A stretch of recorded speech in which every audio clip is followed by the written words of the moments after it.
فبأي آلاء ربكما تكذبان. Kung gayon, alin sa mga biyaya ng Allah subhanahu wa ta'ala na inyong Rabb o Panginoon na tagapaglikha na pangrelihiyon at makamundo ang inyong pinatanggihan o kayong mga jin at mga tao. فيهن قاصرات الطرف لم يطمثهن إنس قبلهم ولا جان.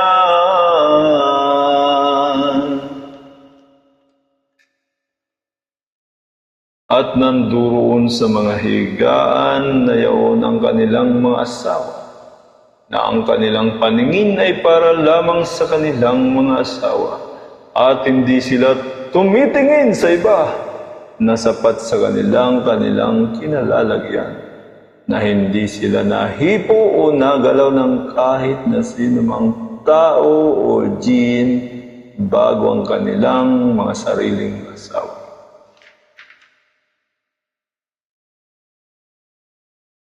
فبأي آلاء ربكما تكذبان.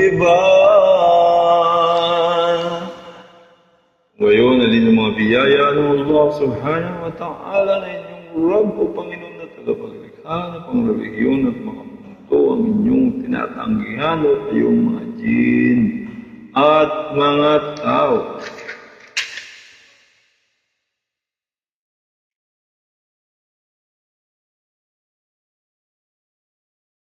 كأنهن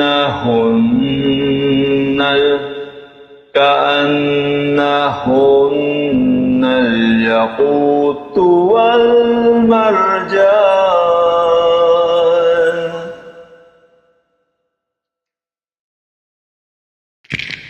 At katulad nila ng mga asawa ng mga dilag na kababaihan sa Al-Jannah, na mga hur ay parang silang mga perlas at mga koral dahil sa linis at ganda nila.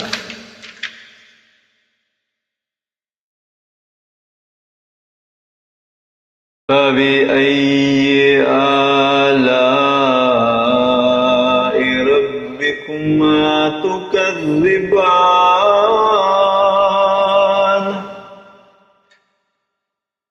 Kung gayon, alin sa mga biyaya ng Allah subhanahu wa ta'ala na inyong Rabb o Panginoon na tagapaglikha na pangrelihiyon at makamundo ang inyong tinatanggihan o kayong mga jin at mga tao.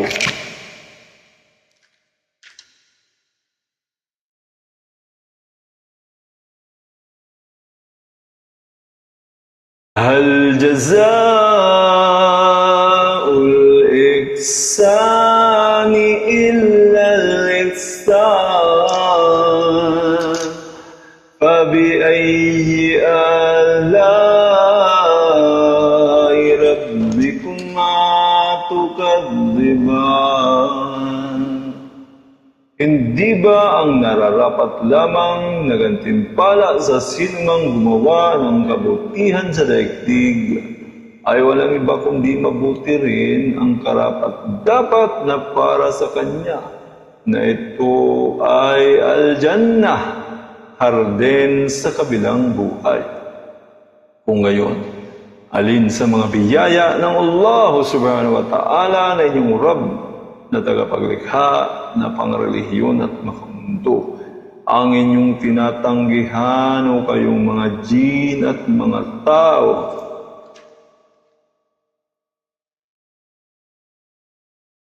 وَمِن دُونِهِمَا جَنَّتَانِ. فَبِأَيِّ آلَاءِ رَبِّكُمَا تُكَذِّبَانِ. At bukod pa sa dalawang hardin na nabanggit ay mayroon pang dalawang panibagong hardin. Kung gayon, alin sa mga biyaya ng Allah subhanahu wa ta'ala na inyong Rabb na tagapaglikha na pangrelihiyon at makamundo ang inyong tinatanggihan o kayong mga jin at mga tao?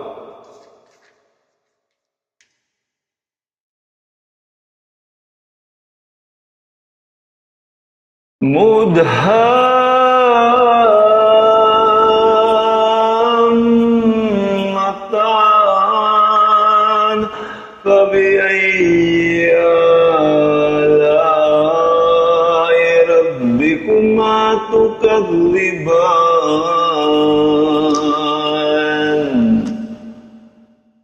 Ang dalawang panibagong hardin na ito ay luntian at sa katunayan, dahil sa tindi ng pagiging luntian nito, ay halos mangitim na ito.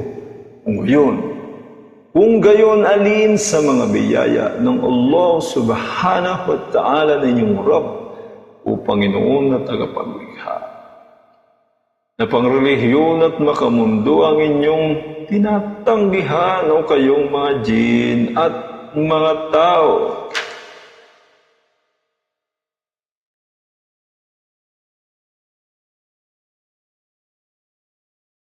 فيهما عينان نضاختان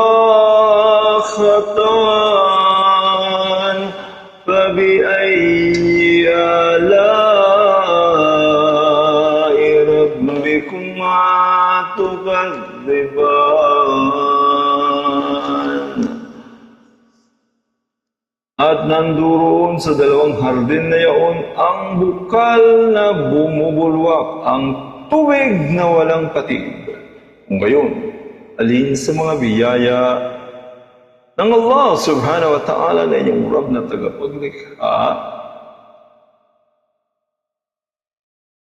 na pangrelihiyon at makamundo ang inyong tinatanggihan o kayong mga jin at mga tao. فيهما فاكهة ونخل ورمان.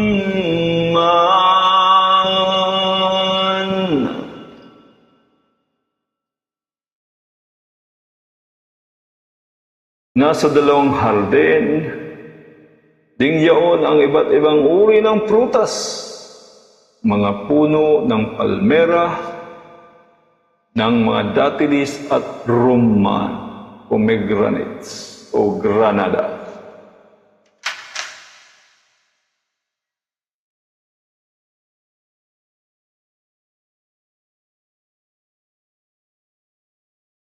فبأي آلاء ربكما تكذبان. Kung gayon, alin sa mga biyaya ng Allah subhanahu wa ta'ala na yung Rabb na tagapaglikha na pangrelihiyon at makamundo ang inyong tinatanggihan o kayong mga jin at mga tao. Fihinna khairatun hisan. At nasa apat na hardin na yaon ang mga asawang ubod ng bait at ganda at maamo ang kanilang mga mukha. فَبِأَيِّ آلَاءِ رَبِّكُمَا تُكَذِّبَانِ. Kung gayon, alin sa mga biyaya ng Allah subhanahu wa ta'ala na inyong Rabb na tagapaglikha, na pangrelihiyon at makamundo ang inyong tinatanggihan o kayong mga jin at mga tao. Hurun maksuratun fil khiyam.